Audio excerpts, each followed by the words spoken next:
tudo bem com vocês? Professor William aqui. Hoje vamos falar sobre gametogênese e sistema reprodutor masculino. Já falamos aí sobre as gônadas, sobre alguns hormônios, mas a gente vai falar mais especificamente hoje desse sistema masculino. E aí, só para trazer uma introdução, a origem dos bebês. Muito se diz da história da cegonha, tem gente que usa até hoje, tem gente que usava muito no passado, e é interessante você pensar que no passado as pessoas pensavam que quando o homem e a mulher se reproduziam, alguns, durante um período achou-se que o homem colocava uma semente e a mulher era uma espécie de jarro, onde aquela semente ia germinar e brotar um bebezinho.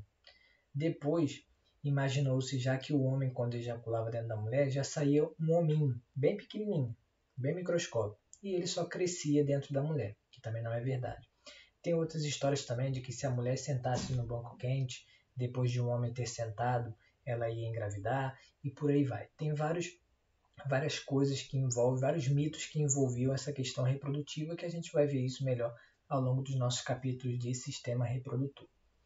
Então, quando a gente fala do sistema reprodutor masculino, falando do sistema reprodutor de uma maneira geral, a nossa reprodução ela é sexuada, ou seja, ela envolve troca de material genético, ela é interna e com desenvolvimento direto, ou seja, não passa por processo de metamorfose. Para você ter a fecundação acontecendo, você precisa ter o encontro do espermatozoide com o óvulo nas tubas uterinas e posteriormente a nidação desse embrião lá na parede do útero.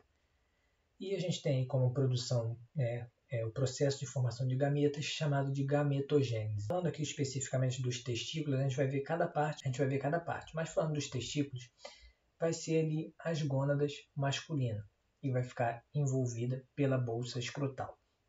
Qual vai ser a função desse testículo? Produção de espermatozoide através das espermatogônias, tá lá nos tubos semilíferos. Vai ter ali tipos celulares específicos, como as células de Leydig, que vão produzir testosterona, e as células de Sertoli, que vão ajudar a nutrir os gametinhos ali dentro do testículo. Durante o nosso desenvolvimento, os testículos eles ficam na cavidade abdominal, depois que ele desce e entra lá na bolsa escrotal. Pode acontecer um problema chamado cliptorquidia, que é o quê? É quando o testículo ele desce, um desce e o outro fica agarrado na cavidade abdominal. E aí você tem que fazer uma pequena cirurgia para poder fazer aquele testículo descer. Tá? E se ele ficar muito tempo na cavidade abdominal, ele pode acabar perdendo a função. E aí ele vai ficar sem funcionar direito. Tá bom? E aqui do lado a gente tem um esqueminha mostrando um corte desse testículo, mostrando os tipos celulares ali dentro. Você tem as células de Sertoli, você tem as células de Leydig, você tem as espermatogônias, que vai sofrer maturação para dar origem ao espermatozoide, você vai ter a produção de testosterona, você vai ter a nutrição do espermatozoide, tudo acontecendo ali dentro. E aqui a gente tem a imagem de um testículo humano, fora da bolsa escrotal. Então ele tem essa aparênciazinha aí. O epidídimo ele vai ser uma estrutura muito próxima do testículo. Qual vai ser a função dele? Quando esse espermatozoide ele é produzido, eles ficam armazenados ali no epidídimo para que eles terminem de amadurecer e ganhem mobilidade, ou seja, fiquem móveis. Então vai ser ali o estágio final de preparação deles. E cada testículo vai ter o seu epidídimo. Então nós temos 2 testículos e 2 epidídimos. Então os canais deferentes eles vão abrigar o espermatozoide, tá? Depois que eles já estão maduros, tá? Até que ocorra a ejaculação. Tá? E o processo de vasectomia ele ocorre justamente para cortar esse canal deferente. E com isso você não tem o espermatozoide sendo lançado no processo de ejaculação. Então você produz ali, mas você não lança ele para fora. Isso não implica de forma alguma com a questão sexual, tá? Visto que a vasectomia ela corta o canal deferente, impede do espermatozoide sair. A testosterona continua sendo produzida normalmente lá dentro e ela cai na corrente sanguínea. Tem gente que pensa que a testosterona faz o mesmo caminho do espermatozoide, e aí quando corta você para de ter testosterona. Não, a testosterona ela faz outro caminho.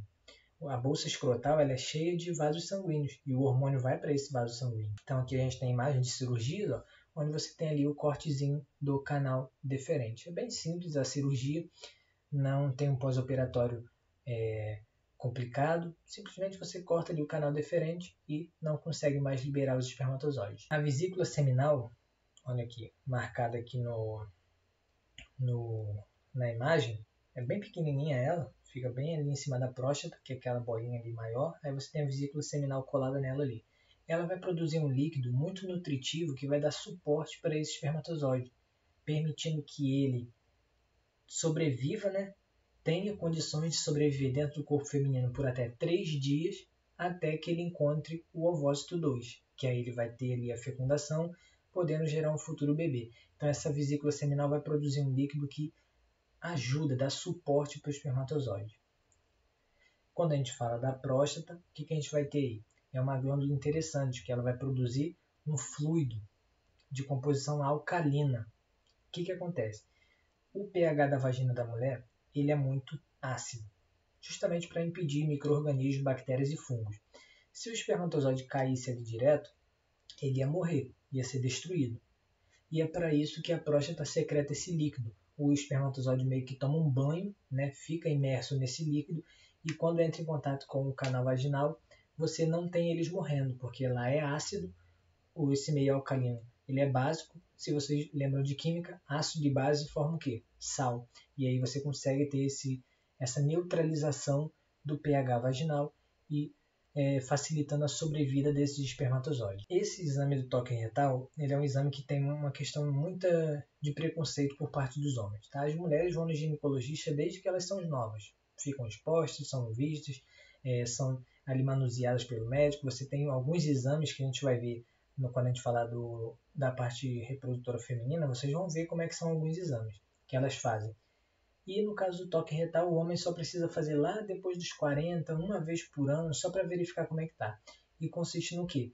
O médico ele introduz o dedo no reto para poder sentir a próstata, porque eles ficam muito próximos. Olha lá na imagem, a próstata fica ali e o reto fica bem próximo.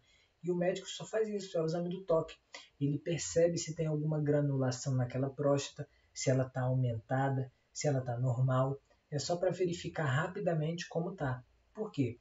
O câncer ele é uma doença que ela avança muito rápido. Então, às vezes, você fazer um exame, vou fazer exame de sangue, aí vai no público, aí o exame demora a ficar pronto, não sei o quê, é tempo que você está perdendo. Às vezes o câncer está se desenvolvendo e aí vai ser tarde demais. E aqui a gente tem a imagem de uma próstata toda comprometida ali pelo câncer de próstata.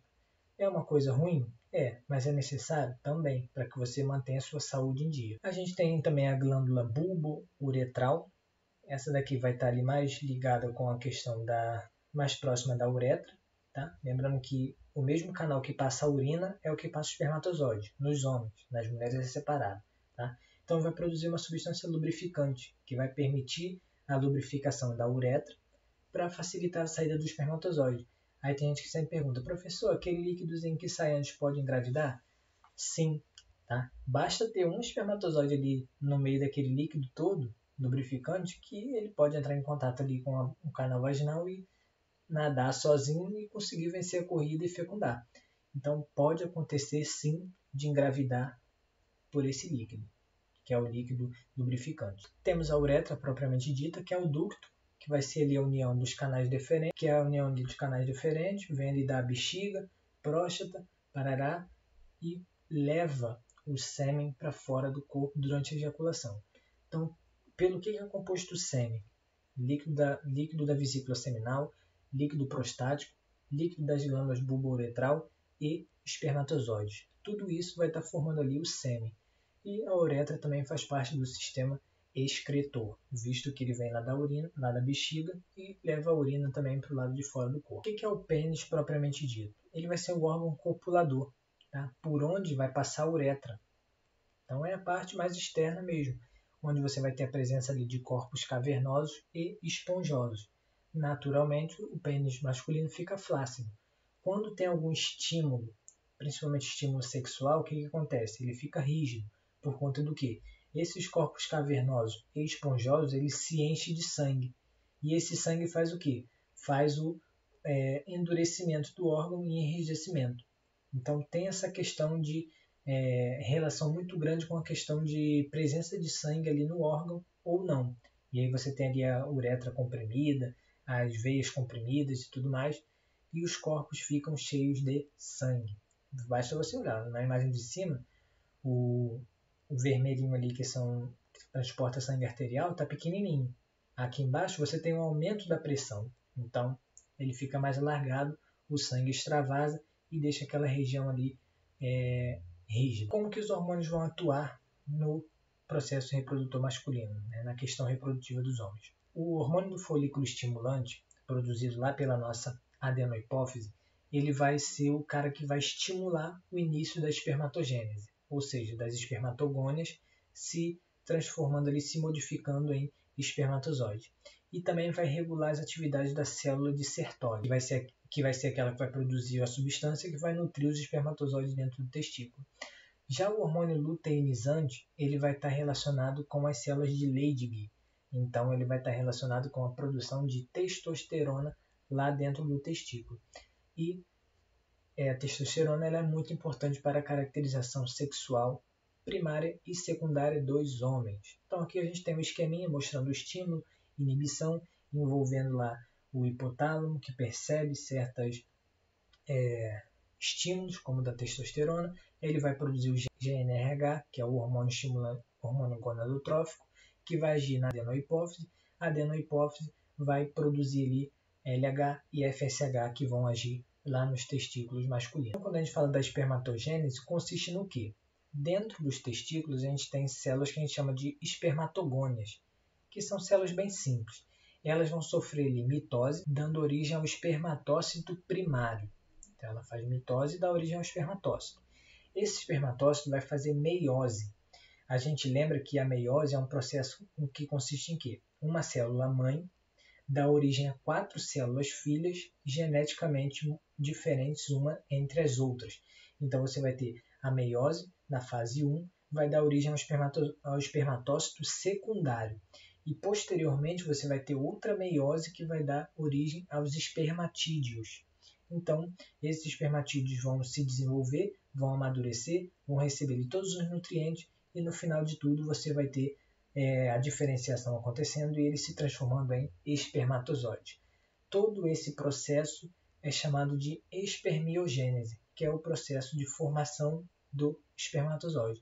Desde uma célula completa, com seu material genético lá de 46 cromossomos, ele faz meioses e faz mitoses e geram outras células de 46 cromossomos que depois fazem meiose. E aí na meiose ela divide o seu material genético pela metade, originando 4 células espermatozoides com 23 cromossomos cada um. 23 cromossomos do pai, do espermatozoide, mais 23 cromossomos da mãe, do óvulo, 46 cromossomos. Formam uma célula humana. Todo esse processo acontece dentro dos testículos. Então aqui a gente tem uma imagem microscópica de um espermatozoide. Olha lá, todos eles livres ali, naquela estrutura. E a gente tem aqui, anatomicamente, um espermatozoide. Tem cauda, olha lá, tem a caudinha dele, tem a peça intermediária, que é onde fica a mitocôndria. Tá? Quando o espermatozoide fecunda o óvulo, ele não entra com tubo. Ele tem o acrossoma, que é essa parte ali mais frontal, que é onde ele vai ter o rompimento da barriguinha do óvulo. Então, a partir do momento que ele rompe, ele não entra, ele só libera o material genético lá dentro. Depois ele vai ser degradado. Então, a mitocôndria que você tem no seu corpo, ela é proveniente da sua mãe, vista que a do seu pai foi degradada porque ela não entra junto lá dentro do óvulo. Ela é degradada. O que entra do espermatozoide é apenas o material genético. Por último, a gente tem aí uma curiosidade sobre o Viagra, o errado que acabou dando certo. O Viagra ele foi um medicamento desenvolvido para controle de pressão arterial. Então, esse Viagra ele foi feito para controle de pressão arterial. Só que um dos efeitos colaterais que ele teve foi o quê? Ereção peniana acontecendo. E aí você mudou o foco daquele medicamento que aumentava a pressão, que era para só aumentar a pressão, você teve um medicamento ali utilizado para tratar disfunção erétil. Você teve um medicamento ali que foi utilizado para quê? Pelos homens, para poder ter uma rigidez peniana ali mais satisfatório, quando, sei lá, tá com algum problema, algo do tipo. Ele ainda assim aumenta a pressão arterial, tá? Por isso que ele não é recomendado para todo mundo, porque senão a pessoa pode acabar infartando, pode acabar tendo algum problema, porque a pressão subiu demais e ela vem a falecer. Então, galera, muito obrigado pela atenção, espero que tenham gostado da aula. Aguardo vocês lá no Zoom para a gente poder tocar o nosso barco aí. Valeu!